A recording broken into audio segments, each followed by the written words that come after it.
Directly. Yes, yes. Very good morning to all of you. Yes.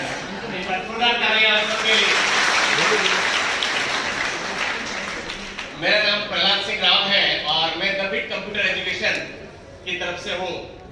आज really बहुत अच्छा लग रहा है कि जो मंजिल की तरफ से जो रोजगार मेला जो आपके सुनहरे भविष्य के लिए, आपके बेस्ट के लिए, आपकी जिंदगी में क्या क्या अपॉर्चुनिटी आपके सामने है वो आपको मालूम चल सके और उस अपॉर्चुनिटी को आप ग्रैब करके अपनी लाइफ में एक्सपोनेंशियल ग्रोथ कर सके।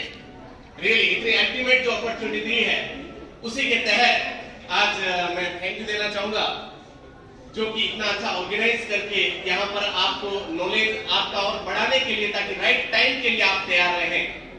आज बिट कंप्यूटर एजुकेशन जो दुर्गा नर्सरी पर सेंटर है, एक मल्ला तलाई पर सेंटर है कंप्यूटर सेंटर, और इसकी स्कूलें भी है, कॉलेज के कोर्स भी होते हैं, उसी की तरफ से आज आपके लिए किया।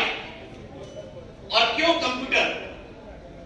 क्योंकि कहते हैं कि पाल तब बांधो जब पानी नहीं आए, पानी आने पर पाल नहीं बंधेगी। उसी तरह से जब अपने को जरूरत नहीं है, जब अपने को लगे कि फ्यूचर में मेरे को कंप्यूटर चाहिए, मेरे को कहीं पे भी जॉब के लिए रिक्वायरमेंट है, दैट टाइम आपके लिए द बीआईटी कंप्यूटर एजुकेशन आपके लिए काम करेगा, जो कि आपको हेल्प करेगा आगे बढ़ाने के लिए। मुझे कोई बच्ची पूछ रही थी अभी बाहर कि सर कंप्यूटर करना इतना जरूरी है क्या? हाँ, प्रधानमंत्री को भी आज भी टेक्नोलॉजी के साथ कदम से कदम मिलाकर चलना जरूरी हो रहा है, इसलिए अपने को जरूरी है, इसलिए कंप्यूटर कोर्स आना ही चाहिए। टाइपिंग, ऑफिस पैकेज, ऑफिस से रिलेटेड काम, अकाउंट से संबंधित काम, डिजाइनिंग से रिलेटेड काम, ये सब अगर आपको आते हैं तो आप लाइफ में अच्छी ग्रोथ कर सकते हैं। क्योंकि कहीं भी जाते हैं ना जॉब के लिए तो कोई बोलता है भाई साहब मैंने बीए कर रखा, मैंने एमए कर रखा है, वो बोलते कंप्यूटर आता है, लेकिन कंप्यूटर नहीं आता है, तो वो कहता है भाई साहब आपका कहीं कुछ काम नहीं आता, आराम से जाओ।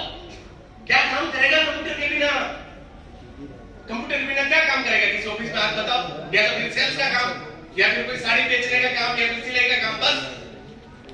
इसलिए उन सब काम, वो सब काम पूजनीय है, लेकिन अगर आपकी ग्रोथ फास्ट चाहिए, अगर आपको अच्छी सैलरी पैकेज चाहिए, अगर आपको फास्ट ग्रोथ करनी है, अच्छे पैकेज पे जाना है और आपको बार-बार सोचना नहीं पड़े, किसी की गुलामी बार-बार नहीं करनी पड़े छोटी-छोटी चीजों में, क्योंकि आपको पता है जब अगर कंप्यूटर आता हो तो आपके पास चॉइस है। आप इस कंपनी में काम कर रहे हो, अगर आपके पास में और अच्छा कोई डिप्लोमा है, डिजाइनिंग का पैकेज आता है, आपको अकाउंट्स आता है, तो आप सीए के अंडर में काम कर सकते हो, किसी कंपनी में काम कर सकते हो अकाउंट्स के बेस पे। एक बच्चों का क्वेश्चन आता है सर अकाउंट्स के बेस पे क्या कॉमर्स चाहिए? नो, कॉमर्स की जरूरत नहीं है। कोई भी बच्चा अगर आर्ट्स का है, साइंस का है, अगर वो अकाउंटिंग में जाना चाहता है या अगर दिल्ली के अंदर अकाउंट्स के अंदर जाके या किसी पर्टिकुलर ईआरपी सॉफ्टवेयर में जाके किसी कंपनी में अकाउंट्स करना चाहता है, इजीली कर सकता है। क्योंकि आर्ट्स वाले बच्चे भी तो एमबीए करते हैं, तो फिर एमबीए भी तो कॉमर्स का है, फिर क्यों करते हैं? क्योंकि आजकल अपॉर्चुनिटी खुली हुई है सबके पास, इसलिए वो अकाउंट्स में भी अच्छा काम कर सकता है, डिजाइनिंग फील्ड में भी अच्छा जा सकता है, ऑफिस का काम करके भी जा सकता है, और उसी के साथ आरएससीआईटी। सिर्फ आरएससीआईटी नहीं करना है, वो तो एक सर्टिफिकेट है बस। सिर्फ आरएससीआईटी कर लोगे तो बेसिक, आज तो बेसिक तो छोटे बच्चों को भी आता है, इसलिए सिर्फ बेसिक नहीं आना चाहिए। आजकल डिजाइनिंग पैकेज, अकाउंटिंग पैकेज यही आना चाहिए ताकि आपके करियर के अंदर, ग्रोथ के अंदर काम आए। कंप्यूटर के बारे में तो मुझे ज्यादा बताना आता नहीं और है नहीं है, कंप्यूटर तो आप सीख लोगे और हो जाएगा, और बिट कंप्यूटर पे आओगे तो आपको वहां पर ये जो रोजगार मेला लग रहा है इसका सपोर्ट मिल रहा है, वैसा ही सपोर्ट आपको bit computer Durga nursery road पर मिलेगा। जो अभी बाहर पैम्पलेट वगैरह अवेलेबल है तो वो हो जाएगा। पर मैं आपको कुछ मुद्दे की बात करना चाहता हूँ। आज आप प्यारी प्यारी मेरी बहनें आई हुई है तो उनके लिए कुछ बातें हैं जो अगर आप ध्यान रखोगे तो आप लाइफ में बहुत सक्सेस होंगे। आपके पास अभी जो ये 24 घंटे है ना, उनको आपको सही निकालना है। मैं 5 मंत्र दे रहा हूं आपकी सक्सेस के लिए। 5 मंत्र अगर आपने नोट कर लिए, आपने समझ लिए, दिल और दिमाग में उतार लिए, तो लाइफ में कभी मुड़ के नहीं देखना पड़ेगा। इस उम्र में अगर आप समझ लोगे तो 24 घंटे हैं आपके पास। पहला मंत्र, 24 घंटे में आपको उसको यूटिलाइज कैसे करना है, उसको यूज कैसे करना है, वो आपको पता होना चाहिए। जैसे आपके पास किसी पर 500 1000 की नोट होती है तो अपने को शाम को देखते हैं ना, आज 1000 रुपया 2000 रुपया 500 की नोट कहां खर्च हुई, पता करते हैं या नहीं करते हैं? शाम को क्या आदमी दिन भर पैसा कहां खर्च हुआ, पता करते हैं या नहीं करते हैं? यस या नो? तो वो वो कब वो आपको पता होना चाहिए आज के दिन के 12 घंटे मेरे कहां निकले हैं, आज के दिन के मेरे 24 घंटे कहां निकले हैं। आज शाम को घर जाओ तो अपने आप से पूछना है कि मेरा एक घंटा, एक 2 घंटे, 4 घंटे, 5 घंटे में कहां यूज किया मैंने। क्या मैंने सही पढ़ाई की है, क्या मैंने सही ऐसा कोई काम किया जो मेरे पर्पस को पूरा करे। सेकंड मंत्र, आपका पर्पस को पूरा करे। क्या वो कोई काम किया है? ये पर्पस क्या होता है? पर्पस, ये उद्देश्य क्या होता है? क्या होता है पर्पस? कौन बताएगा? कौन बताएगा पर्पस क्या होता है? अपनी लाइफ का पर्पस क्या? पर्पस का मीन क्या, अर्थ क्या पर्पस है? कौन बताएगा? यस, कौन बताएगा? हाथ खड़ा करो। यस, उद्देश्य। वेरी गुड, जोरदार तालियां एक बार इनके लिए। अरे जिंदगी में कोई खड़े होकर कहने वाला, बोलने वाला चाहिए। एक जना हाथ खड़ा करता है पीछे पीछे तो भेड़ियों की चाल हाथ में आ जाता है। अगर आपको जिंदगी में कुछ बनना है तो हमेशा आपका लीडरशिप की तरह हाथ उठना चाहिए। यस, मैं जब आप क्लास में किसी में पढ़ रहे हो तो आपका हाथ सबसे पहले उठना चाहिए। सर या मैडम पूछे आपको कि बेटा ये कौन बताएगा, तो आपका हाथ सबसे पहले आना चाहिए। यस, मैं। Leader always leads by example. मरे मरे जाते हैं, मरे की खबर लाते हैं। इसलिए आपको एक्टिव रह के, तो दूसरा पहला टाइम का, दूसरा पर्पस, तीसरा वेरी इंपॉर्टेंट मंत्र, अपने मम्मी पापा जो भी कह रहे हैं उनका रेस्पेक्ट करना है।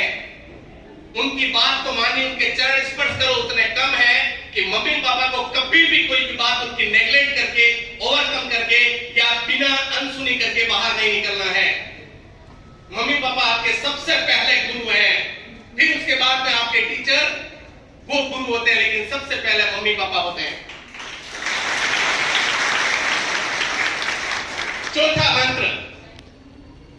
मंत्र वेरी इंपॉर्टेंट, आप ध्यान रखना है कि आप जब भी कोई पढ़ाई करो या काम करो, आधा अधूरा काम करना नहीं। जो काम करो पूरा फोकस के साथ में करना है। आपको पता है होटल होती है और मैग्नीफायर ग्लास लगाते हैं, तो वो सनलाइट होती है, वो सनलाइट, वो लाइट आपकी उस कोटन को जला देता है। जब मैग्नीफायर ग्लास होता है तो सूरज की लाइट है तो पहले भी थी ना, किरणें तो पहले भी आ रही थी बाहर, फिर वो कोटन रुई बाहर रख दो तो क्यों नहीं जलती? क्योंकि वो आसपास की किरणें एक जगह केंद्रित नहीं हुई। एक रुई को जलाने के लिए सनलाइट उनको केंद्रित करना पड़ता है। क्या अपनी जिंदगी को बदलने के लिए, अपने इस मंजिल की तरफ से रोजगार में जाने के लिए क्या अपने को फोकस नहीं होना पड़ेगा? क्या यस या नो? आपको फोकस होना है। जो भी काम करो हुआ, पढ़ाई कर रहे हो 2 घंटे करो, पर जम के फोकस करके करो। डिफोकस नहीं होना है बार बार। आपको पता है जब मंजिल की तरफ जाते हो, ये मंजिल जो प्रोग्राम मंजिल की बात करें तो मंजिल की तरफ जाते हो तो आपका गोल एम सामने दिखना चाहिए। ऐसे जैसे घोड़े की दोनों तरफ भी बंधे रहते हैं ना यहाँ पर, क्यों? कि वो मंजिल उसको सामने दिखे। तो आपका चौथा मंत्र ये कि आप फोकस होकर काम करेंगे। 2 घंटे खेल रहे हैं, जम के खेले। मम्मी पापा से गप्पे लगाए, मम्मी पापा से जम के गप्पे लगाए, लेकिन जो काम करें उसको तल्लीनता से करें, उड़े उड़े मन नहीं करें। चौथा मंत्र। पांचवा और लास्ट, टाइम को देखते हुए लास्ट आपको वेरी इंपॉर्टेंट बात ध्यान रखनी है। आप अपने आप में कमिटेड और सेल्फ डिसिप्लिन हो, वेरी वेरी इंपॉर्टेंट मंत्र है। कैसे? अगर आपने बोल दिया कि सुबह मुझे 6 बजे जगना है, मतलब जगना है। अगर आपने नियम बना दिया है कि मुझे 6 बजे जगकर पढ़ाई करनी है, तो करनी है। इसके लिए एक 5 मिनट का मंत्र है। आप 5 मिनट का मंत्र ऐसा है कि सुबह अगर किसी को अगर पढ़ने में नींद में प्रॉब्लम आती हो, नींद में 6 बजे अलार्म बजती हो, फिर 6:15 फिर 6:30 ऐसे करके तो एक मंत्र बोले 5 4 3 2 1 और खड़े हो जाए बिस्तर से, तो कभी भी आपकी 6 बजे से बाद में आप नहीं उठेंगे। हमेशा 6 बजे फिक्स आप चल जाएंगे, क्योंकि आपका गोल पता है, पर्पस पता है, आपको अपना लक्ष्य पता है, आपको फोकस वर्किंग पता है, इसलिए आप कर पाएंगे। तो आप आज ये मंजिल की तरफ से जस्ट शुरुआत हुई है। हमारा बिट कंप्यूटर तो आपको दुर्गा नर्सरी पे कंप्यूटर सिखा भी देगा, वहां पे वो काम आपको बिजनेस या काम के अंदर भी तैयार कर देगा। आपको कैसे अच्छा व्यक्तित्व कैसे बनाना है, पर्सनालिटी कैसे डेवलप करनी, ताकि आप हर इंटरव्यू में एक ही बार में क्लियर हो जाओ, वो सब कुछ सिखाएगा। लेकिन आपकी आज इस मंजिल संस्था की तरफ से आज जस्ट शुरुआत है, आपको आगे बहुत कुछ करना है।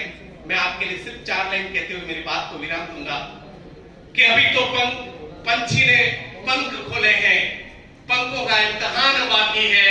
आप सबने अभी तो छुई है चंद पहाड़ियां, अभी तो पूरा आसमां बाकी है, अभी तो पूरा आसमां बाकी है।